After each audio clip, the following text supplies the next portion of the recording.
Clutch Report. Breakdowns, insights, knowledge. Thank you for tuning in. And here's your host, Jamaal. Welcome back into the Clutch Report. I am your host, Jamaal. Thank you for joining me for another episode. This is episode 18. Like, comment, and subscribe. Just hit the subscribe button. It takes literally a half a second. If you're tuning in to watch, you could tune in to subscribe. If you think I make excellent content, show me that. I appreciate you. I am admittedly not much of a college sports fan, really, of any of them. I'll watch them from time to time because I'm such a sports fan that, sure, I'll cut it on. But in general, especially with basketball, I'm much more of a NBA guy, right? I think the college game is markedly different than the NBA game. I don't think they necessarily translate. Just because you're good in college doesn't always mean you're good in the pros. But we have seen several guys translate that skill from college to the pros, whether it was superstar to superstar, superstar to role player to superstar, whatever you want to call it. We've seen guys do that. And of course, you guys know what this is about. This is about cooperflagg, who, for all intents and purposes, right now seems like the number one pick. The truth is stranger than fiction. We've seen years where guys have slid further in the draft than we thought. It looked obvious to us. Mainly and namely Carmelo Anthony not getting drafted by the Pistons. Instead, they drafted Darko Milicic, who they got rid of in a few years. So for all intents and purposes, cooperflagg's going to go number one to what we now know is the Dallas Mavericks, which ironically jumped 10 slots, to get that number one pick. With that said, I think we've all, in some form of high-level conversation with other people, have heard that it's kind of normal and healthy to have some level of conspiracy about the world, because at the end of the day, there's a lot we just don't know. There's a lot they're not exposing us to, and we know that. Some of us know that. Some of us don't really care. It doesn't affect them in their daily life. But we've all heard that. It's healthy to have a certain level of conspiracy, and a lot of people do have conspiracy regarding this Mavericks jumping 10 slots to get the number one pick in the 2025 draft. I'm a lifelong San Antonio Spurs fan, so I was excited at the thought that maybe, the Spurs would get the number one pick, and then you heard it. They would, be willing to offer that number one pick to the Bucks in order to land Giannis. And so I'm thinking, Fox, Wemby, and Giannis and other teams that, dream scenarios to really get that number one pick from whoever got that pick. But now we know it's Dallas. And so it's weird because people are like, wait a minute. So in the same year that the Mavericks trade Luka Dončić for an aging veteran, still good, and Anthony Davis, now they land the number one pick. And it looks fishy. It's weird. It's kind of like, okay. We've had people say, hey, Jamaal, the B in NBA stands for business. It's not basketball. Oh, they playing basketball, but the B in NBA really stands for business. And the truth of the matter is you can't ignore that no matter how you try to look at it. Even LeBron James at this point, I've seen people who can't stand LeBron that are interested for when he retires just to hear him tell stories. Because he knows a lot. Like, you're the second coming of Jordan. You're the face of the league.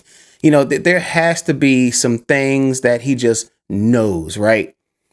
And he even said one, on Pat McAfee's show. He's like, yeah, come on. I'm from Ohio. I get drafted to Cleveland. Patrick Ewing stays in New York. Derrick Rose stays in Chicago. There's something to that. He understood that. And I think it's true. So that healthy level of conspiracy to me looks validated, even by a guy who's still active and playing. Sometimes people have wondered about the things LeBron said, but in that instance, it was like right on. Yeah, we're glad to hear you say that because we've been all thinking this the whole time anyway, right? And so it just makes you wonder, how exactly something like that could happen.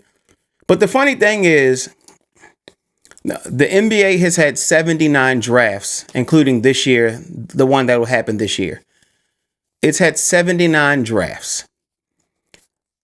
The Dallas Mavericks had a 2% or less chance to land the number 1 pick in this draft, which we all are, again, surmising will be Cooper Flagg. There are 4 times in NBA history, literally 4 times in NBA history, where a team has had a less than 2% chance to land the number 1 pick and landed that pick. The first one was the Orlando Magic in 1993. They had a 1.5% chance. The 2008 Chicago Bulls, they had a 1.7% chance. And then the 2014 Cleveland Cavaliers, they had, again, a 1.7% chance. So this is the 4th time in 79 drafts. And what is this, 2025? What are we, 78 years at this point? 78, 70. So yeah, 78, 79 years, 78, 79, 78, 79 drafts. This is the 4th time this has happened. I would be lying if I said to you it doesn't seem fishy. I would be lying, because I also happen to know that there are about 4 other instances, or 3 other instances, where a major player was traded from a team, and then that same team landed that number 1 pick that year. I know, crazy, right? But in 2012, Chris Paul, who was trying to be, he was in talks and, to be traded to the Lakers, but that was blocked by the league, because the league, again, National Business Association, they were trying to sell the Hornets. And you can't sell a team without a number 1 draw, because who's going to buy it? That's a bad investment. If there's no star on the team that, even though we're playing bad, they at least come to see him, I'm not buying the team. You know what I mean? So they were like, no, you can't go. Sorry, we need to keep you on this team because we need you to help the team be attractive to sell.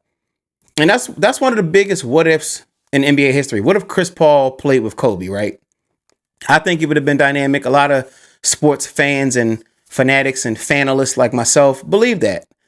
So that happened, but he ended up going to the Clippers, and he had a successful career there. He just never could win a title.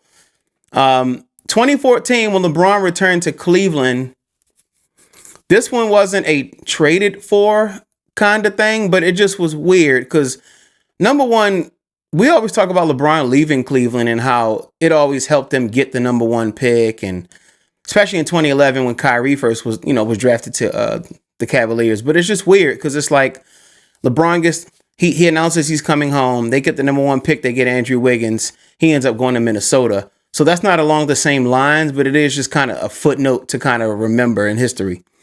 2019, when Anthony Davis was leaving the Pelicans to come to the Lakers, he gets traded to the Lakers. And then, of course, the Pelicans get the number 1 pick, which I believe, if I'm correct, ended up being Zion.